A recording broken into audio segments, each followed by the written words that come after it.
Hey guys, and welcome back to another tutorial video with the Rusty Dagger. Today we have an improved peak farm design. Maybe remember like a couple of days ago I put up a video with a computerized peak farm system that sustains itself. Well, I've gone one step better. I've removed all the computer system, a lot of the complicated wirings out. This is now all running with just redstone logic and it is powering itself. As you can see, I've got a chunk loader on top here. This system here I built yesterday morning, and it's been running non-stop since then. And here's a look at what it's done.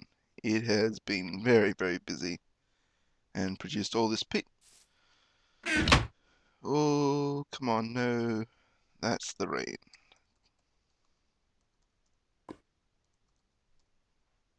And I typoed the command. Still, really? There we go. So, it's running a lot of the same kind of stuff it was running before. A few little bits have been added. This half block here was suggested by one of the guys on the VW forum. It makes it so the bucket does not empty itself when it gets a pulse, it only fills. So that keeps the bucket in the deployer filled all the time without having to worry about it. And that's sitting again, once again, below crafting table. Again, we have dirt and sand supply, and you'll notice after 12 hours, it still doesn't have more than 4 sand or more than 4 dirt in the system at any one time. So as soon as there's 4 in there, it's made. And the sand comes slightly behind the dirt, but it's not an issue. So this whole system is powered by one lever. This lever here will stop the whole system.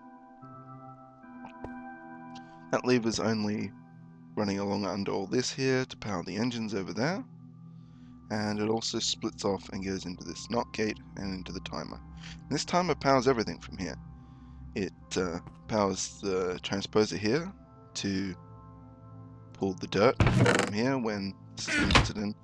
I really don't know why, but the frickin' Peat Bog refuses to put items straight into the chest, so it's just frustrating when it doesn't do what it should, and it needs output control. It really does. Put the little tab over here like thermal expansion, goddammit. Do it!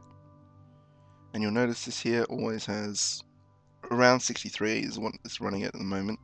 62, 63, but there's some dirt in the system, so it's due to make another 6 by the time it pulls this 2 dirt in, 2 dirt over here. Well, 3 dirt.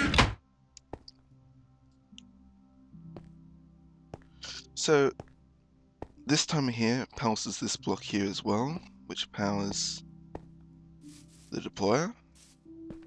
This item detector also connects to the deployer and powers it. So from there, the item detector pulses out this line here every time a dirt comes through the system. This timer here is set to count to 3, and that resets the system, where it pulses out, resets itself, and resets this one here. Pulse also comes around and powers this torch, turns it off, and that gives this a short pulse, allowing it to make a piece of cobblestone. Cobblestone travels into the Polarizer, which is powered, and the Polarizer puts it back into the sand chest. So what this system here does, this 2 counters, is it makes a sand, the first 2 items that come through, and then the third item, it doesn't make a sand. Because what happens is this counter flicks over to the plus side, because it's finished. This one here is set to count to 2, and the counter holds this block here powered. So meaning that this block here can't depower it. Even if this one here depowers, it won't make a sound. The guy over here, this wire there, is not actually really needed. It was just holding the torch off, but it doesn't always work. I had some issues with that not working, so this system here, the reset system, also connects up, over, around, down, and into the bottom of another transposer that is underneath the dirt chest. And that is removing a dirt every time the system over here resets, meaning we get out of every 6 dirt, we're left with 4, which is what we need for the recipe.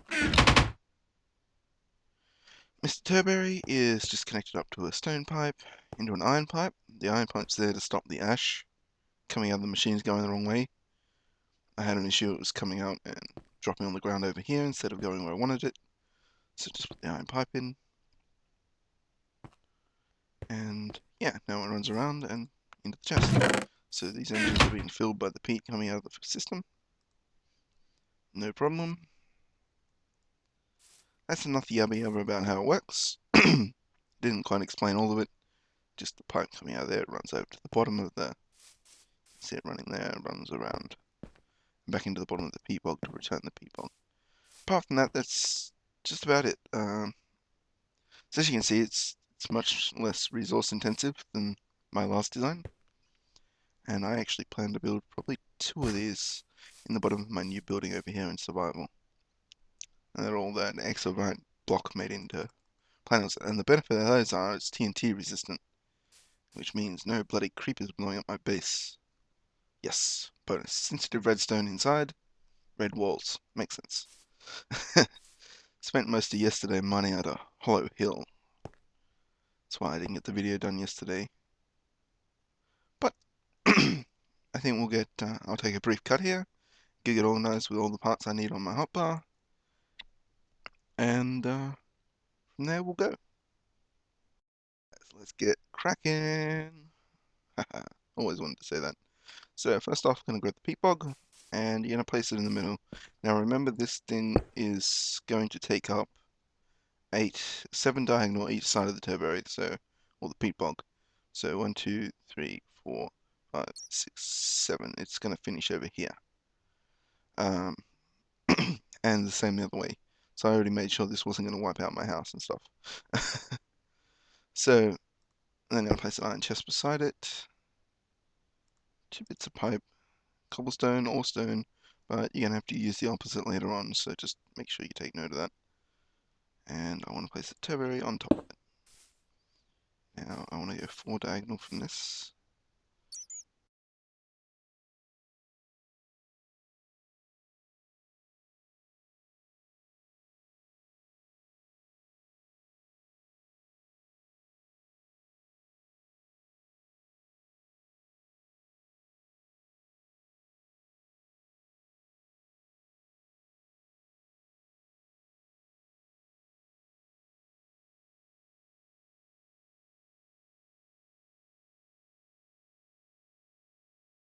One, 2, 3, 4.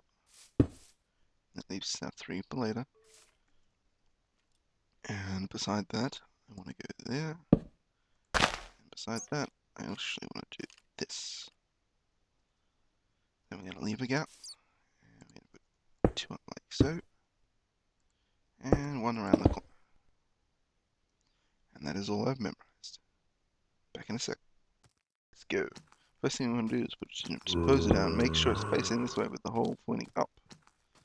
Next to that, we want to fit in a deployer and make it face this way. Next to that, we want a solid block. I'm not quite sure what's over there, but we'll get to that later. I think there might be a timer there. I need this guy to cooperate, that's what I need. So I'll get the auto crafting table there. Get the 2 iron chests either side. The wooden transport pipe on the front.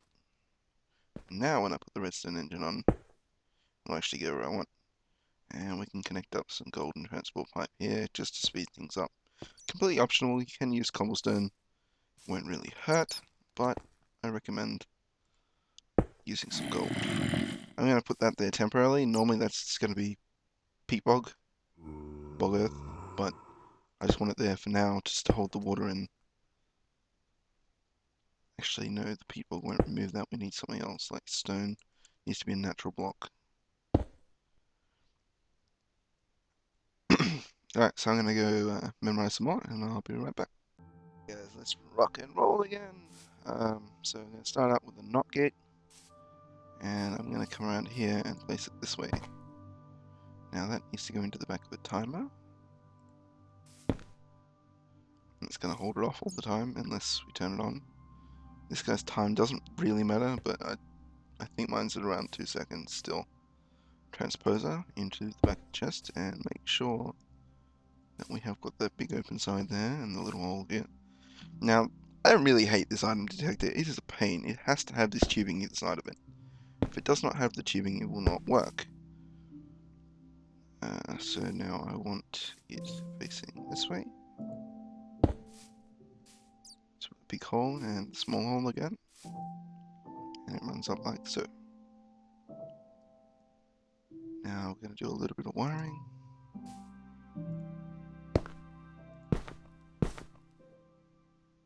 And the lever. And now we can make it run.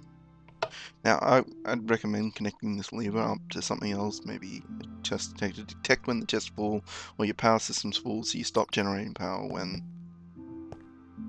yeah, you don't need to. That's what I'll be doing with it when I'm done. That's why it's just in an easy to reach location and there's plenty of space nearby here where I can get wires in and cords to connect to it later.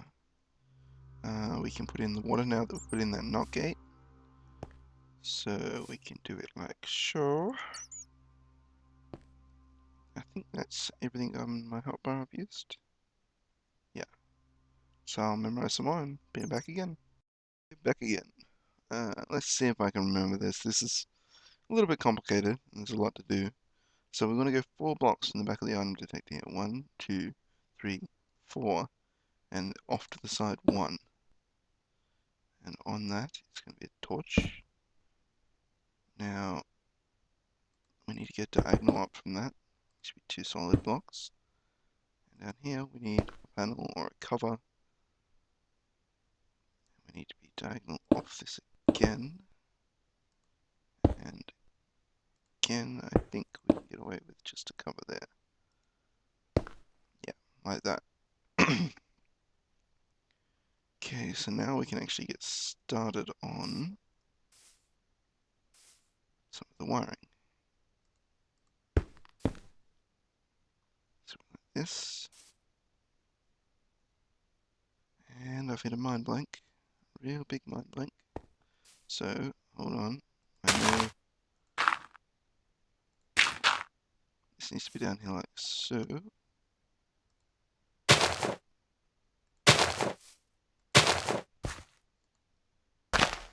And I know we need to connect the red alloy wire around.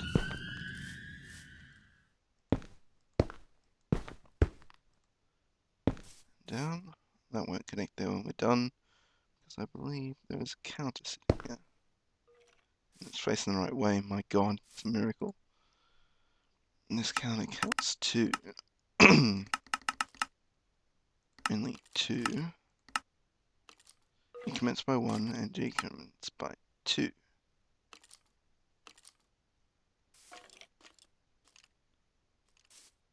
Now its reset lines out this side. And just watch me for half a second. Just checking, make sure this is right. Yeah.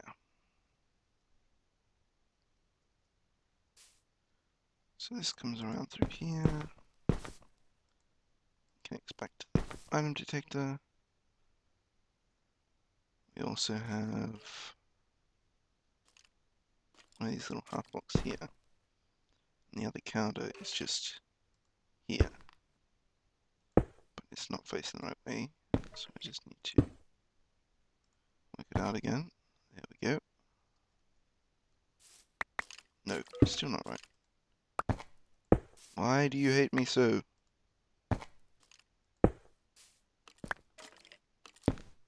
That's how it needs to be. Plus side. Here. Ugh, got it. Maximum count on this one needs to be 3. Increment by 1, de-increment by, you guessed it, 3. Okay, so now when he's done and gets to 3, he's going to output to this side. And he's going to reset that one. But he also needs to reset himself. And as you can see, we do not need this to be connected to that. So let's just stop it. Now, I think there was another one.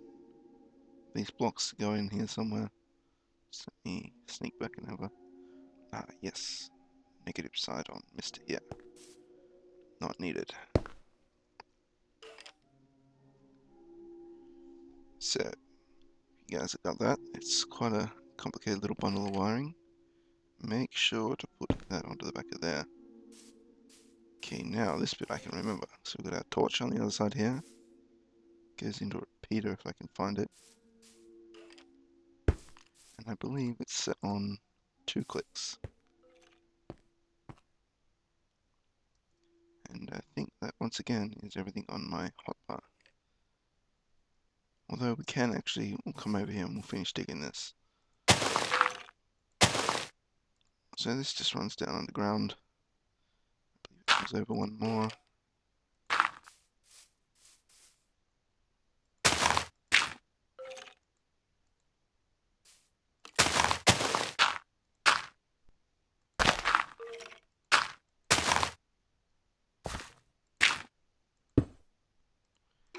Into the bottom of Mr. Peat Bog. So I'm actually going to fill this hole in now. And we're starting to get there. We've only got pretty much the power supply and the sand generation to go. So I'll be back again in a sec. And back I am. It's probably actually pretty clear. I don't probably need to say that, but okay, so next we've got this ingenious extruder, or whatever it is. Make sure you get the screens facing this way. It'll just make copying my internals on these easier. So this was the Polarizer, by the way. So this guy here needs a lava bucket put inside him. Don't worry, he won't use the lava or the water, but make sure you've got at least 1,000 of each, otherwise it won't work. I had it set the stone there for one time and it used a little bit of lava, like 3 bits of lava, and then it wouldn't go, and I was sitting there scratching my head why it wasn't making cobble. Let that one the hard way. Lol. Okay, so let's look at the setup for this guy. Configuration wise, not a whole lot to do. We don't need any of these outputs here. Don't need anything on the bottom of him. Don't need anything on the back of him. I click too many times. All we need is the orange to his right. I shall put it into this. Now this, on the other hand, a little bit more of a complex configuration. We need to accept the blue from his left. We want the red on his top. The yellow on his... Done it. Yellow on his side, nothing on the bottom, nothing on the back.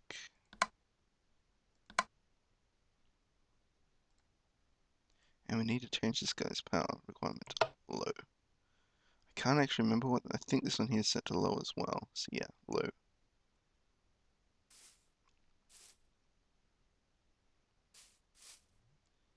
Okay, from there we can do some power pipe.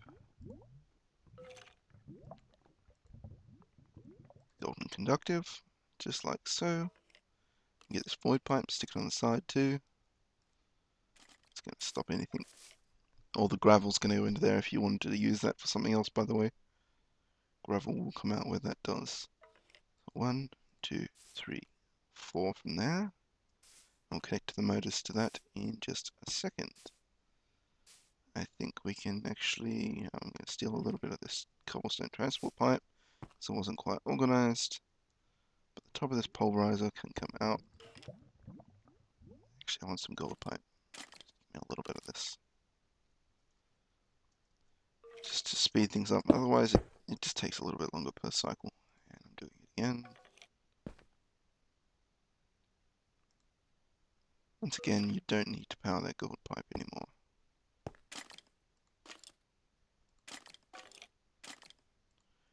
And that's just going to connect into the sand just like that. Okay, I'm just going to grab the motors and stuff on my bar and I'll be back again.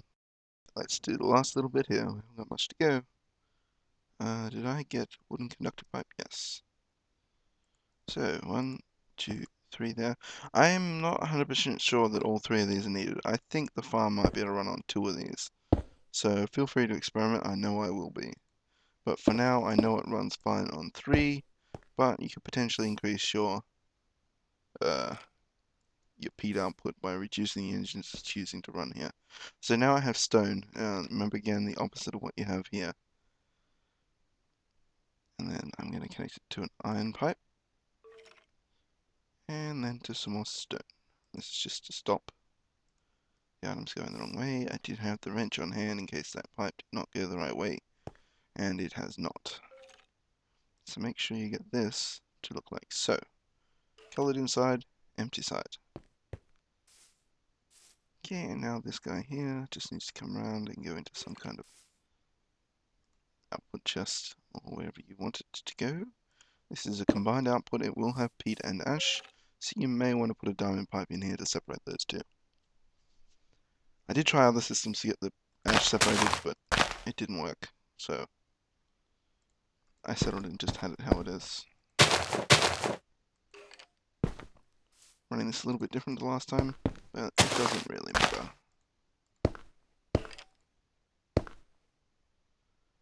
And if I had a cover, you could just cover that over. But I did not grab a cover. Okay, so that is just about it for setup. I actually think that will run as is. So we just need to give it a few bits of peat. Now, I don't know where you're going to get them from, but you may be able to power it some other way. You'll only have to connect something into this power line. Maybe a few Stirling engines or something. Just to get it going. But you do need to craft 3 stacks of bog earth. I found my system runs quite nicely with 3 stacks, no issues. And just pop them in there. Now because I don't have time to do the Stirling engines and get it all ready, I'm just going to grab some peat out of here. Which you can also make. Other ways you don't have to use the peat bog, you can just put some bog earth near some water and it'll eventually turn into peat. As to how you harvest it, I'm not 100% sure, but... Did I not? Yeah. So 5 pieces should be enough, hopefully. And turn it on.